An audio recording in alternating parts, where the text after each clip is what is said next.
Hello everyone, आज हम देखने वाले हैं सेक्सुअल रिप्रोडक्शन फ्लावरिंग प्लांट में। तो सबसे पहले सेक्सुअल रिप्रोडक्शन के बारे में अगर अपने देखें तो वो अलग अलग ऑर्गेनिजम्स में या अलग अलग प्लांट्स में डिफरेंट वेज में होता है और प्लांट में सिंपली सेम ही तरीके से होता है।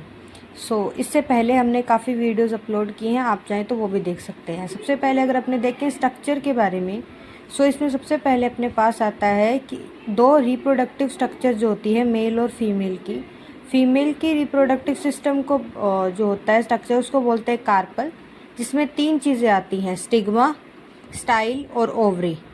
उसके अलावा अगर अपने देखें मेल रिप्रोडक्टिव में तो आता है स्टेमन, जिसके अंदर आता है एंथर और फिलामेंट। यहाँ पे अपने देख सकते हैं एंथर ये वाला है और ये फिलामेंट इसकी जो जोड़ने का काम कर रही है। इसके बाद में अपने देखें तो इधर यहाँ पे ये जो बड़े बड़ी पेटल्स लगी हुई हैं। इसके अलावा यहाँ पर बीच में ओवरी है, ये जो है ये कार्पल है। अब अपने देखते हैं रिप्रोडक्टिव स्ट्रक्चर में मेन होता क्या है। रिप्रोडक्टिव स्ट्रक्चर में आता है स्टेमन, ठीक है। स्टेमन जो है वो मेल रिप्रोडक्टिव है और जो कार्पल है वो फीमेल रिप्रोडक्टिव पार्ट होता है। स्टेमन के अंदर भी 2 चीज़ें आती हैं, अपनों ने देखा जैसे कि एंथर और फिलामेंट। और वैसे ही अगर अपने बात करें कार्पल के अंदर तो स्टिग्मा, स्टाइल और ओवरी।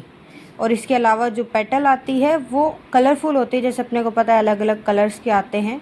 तो वो काम क्या करती हैं, वो इंसेक्ट को अट्रैक्ट करती हैं पोलिनेशन के लिए और कवरिंग का भी काम करती हैं।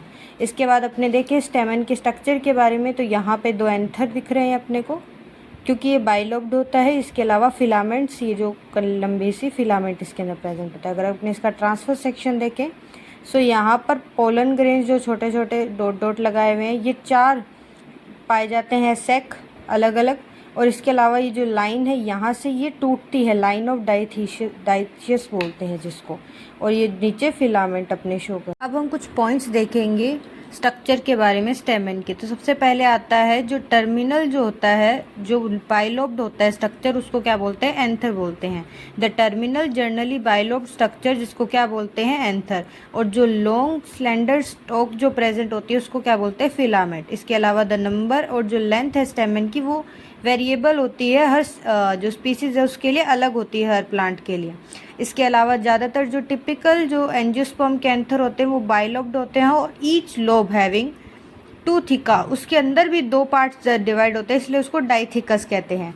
इसके अलावा एंथर के आगे जाके 4 साइड्स हो जाते हैं, अपनों ने देखा था ट्रांसफर सेक्शन में, जिसमें क्या होता है हर जो स्ट्रक्चर होते हैं उसके अंदर 4 माइक्रोस्पोरेंजिया पाए जाते हैं। अपनों ने वो स्ट्रक्चर देखी थी कॉर्नर में, एकदम बीच के उनके कॉर्नर्स में। इसके अलावा जो वो माइक्रोस्पोरेंजिया है वो आगे जाके डेवलप्ड होते हैं और पोलन सेक बनते हैं। ये आज अपनों ने पढ़ा था माइक्रोस्पोरेंजिया के स्टेमन की स्ट्रक्चर के बारे में। कल अपने पढ़ेंगे कि जो फीमेल रिप्रोडक्टिव स्ट्रक्चर है उसके बारे में, और आगे इसकी जो स्ट्रक्चर या जो लेयरिंग होती है माइक्रोस्पोरेंजियम की उसके बारे में। Thank you for watching and please video को लाइक करें, शेयर करें और सब्सक्राइब करें।